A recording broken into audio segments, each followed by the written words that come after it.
What's up, self-healers? Lisa Lightfeather here. Welcome to my channel, Closing the Gap. We make a conscious effort to meet you where you're at on your healing and your spiritual journey. Today, I wanted to come on and speak about the topic of going no contact and what exactly does that mean. So, when the narcissist goes through their phase of the love bombing and then the devaluation phase,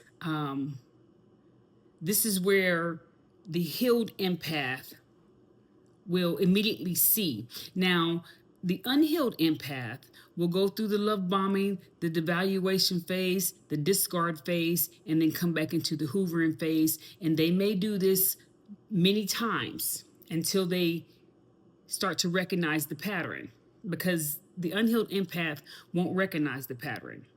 Well, the healed empath, they may refer to them as super empaths and things like that. But the only thing a super empath is somebody who's just been going through the narcissistic abuse for so long that they got it.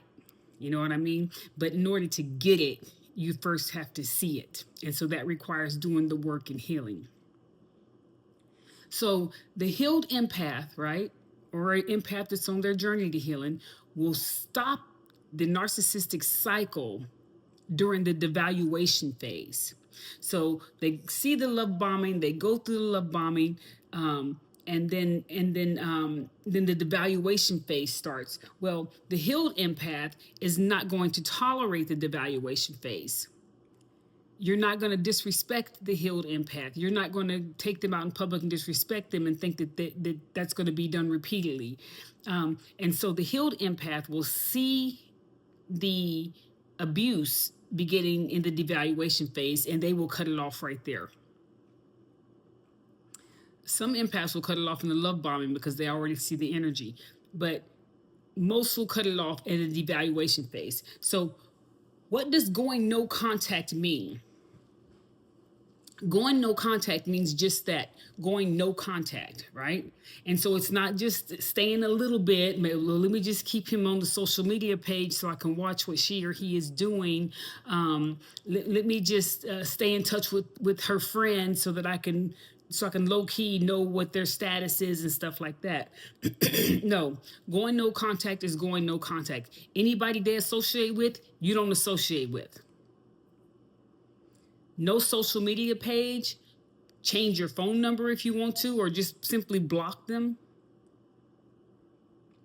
No emailing, no answering phone calls.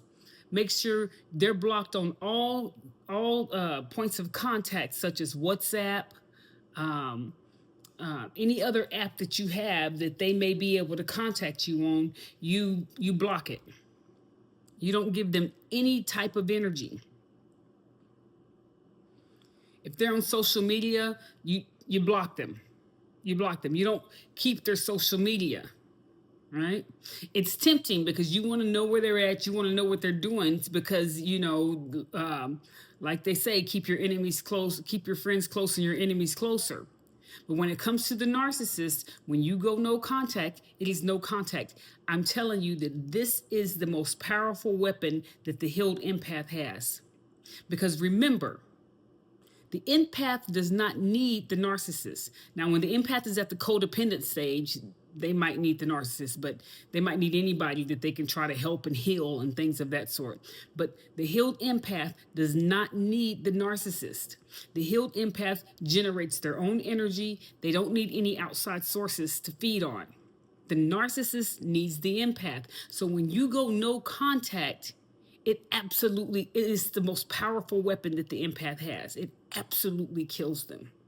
They hate it. So you're going to block all communication. Now, I do know that we have family members that are narcissists and children are involved, or we have ex-husbands or ex-wives and children are involved. What you want to do with that is you want to keep it to the bare minimum communication. And it's the 5 W's. I don't want to talk to you about anything. Who, what, when, where, how, why. That's it. No, how was your day? Or none of that. I don't care how your day was, right? So you just want to keep it the basic logistics. It would be good to have a person that a middleman that can't be triangulated, right? They're not interested in being triangulated, that could assist with as a middleman to help with the children, you know.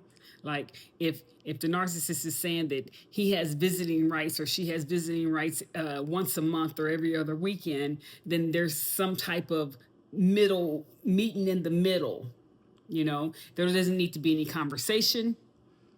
They have everything they need in their bags or whatever, you know what I'm saying. So you just want the bare minimum conversation if you have to.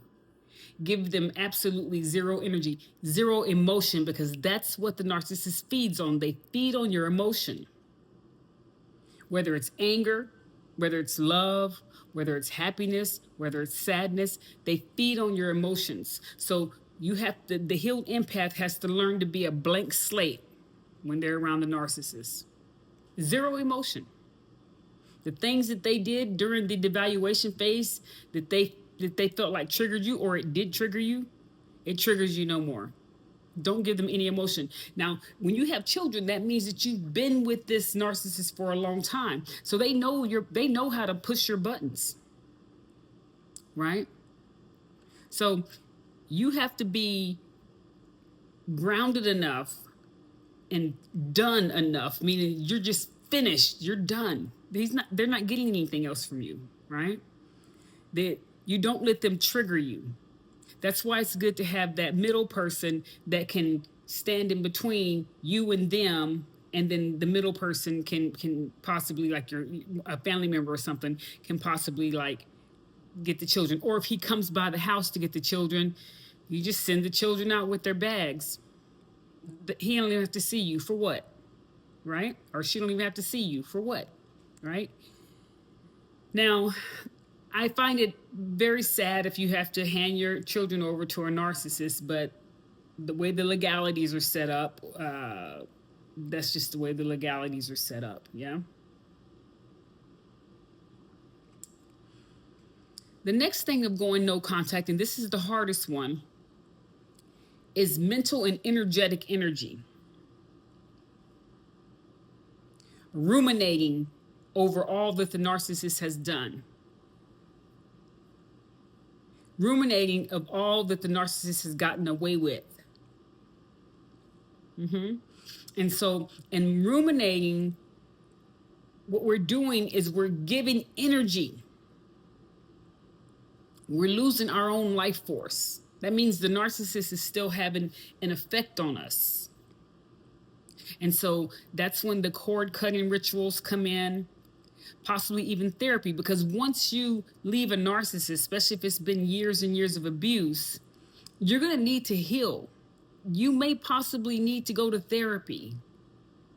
You know, you're going to be on this self-healing journey where you're trying to heal from that. And so, although ruminating is a normal part of the process, you want to try to narrow the ruminating down. Stay mad as you want, angry as you want to, for as long as you need to. But just know that ruminating is leaking your life force. And so, in a roundabout way, the narcissist is still in contact. And so, you have to figure out a way to not say you did, right? But you're going to be mad for a while. You know, once it hits you what the narcissist has put you through, you're going to be upset for a while. When you get ready to go no contact with the narcissist, now, when this is the healed empath, when they're at the devaluation phase, they did the love bombing, now they're at the devaluation phase, and you see it, you owe them no explanation. You just cut it off. This isn't going to work for me. You don't have to tell them anything. This isn't working for me anymore. I'm sorry. It's not working for me anymore. Or you don't have to tell them anything. Block them. Cut them off. Delete them. That kills the narcissist. It's a narcissistic wound. But once you see the game being played, this is chess, not checkers. You don't have to say anything. You just make your move. Block on all platforms and just, if you're a person that does the ghosting thing, but you can just say, hey, this doesn't work for me, and this isn't going to work for me. It was nice meeting you. Or I'm moving on. It was nice meeting you. Just straight to the point. No, well, you devaluated me. Well, you got me in the restaurant and you embarrassed, well, you disrespected me. You did none of that. That's just food. That's just food for the narcissist. Don't give them any of that. Just, hey, I'm done. This isn't going to work for me. I'm moving on.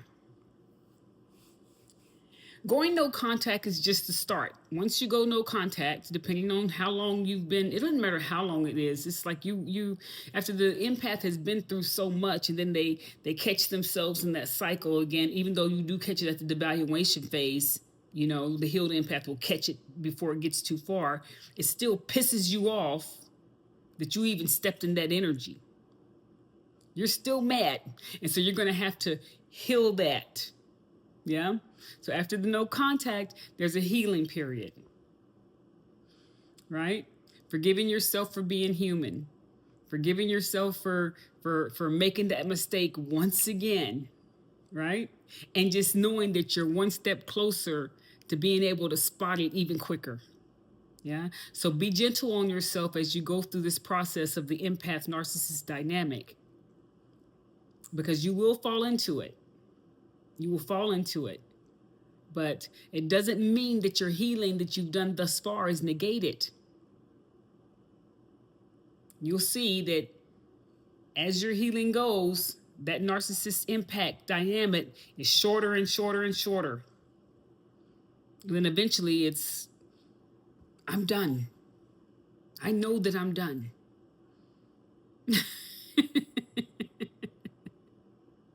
And you just don't tolerate it anymore, right? Well, that's all I have for you today. Here on Closing the Gap, we make a conscious effort to meet you where you're at on your healing and your spiritual journey. Join me on my next video where I speak about the hoovering phase. Don't forget to like and subscribe. If you're really feeling my energy, don't forget to hit the bell notification. Yeah? Like the video, because just like someone liked the video for you and got the video in your algorithm, you can get the video in someone else's algorithm. Someone out there needs to hear this message from the empath's perspective. We'll see you next time.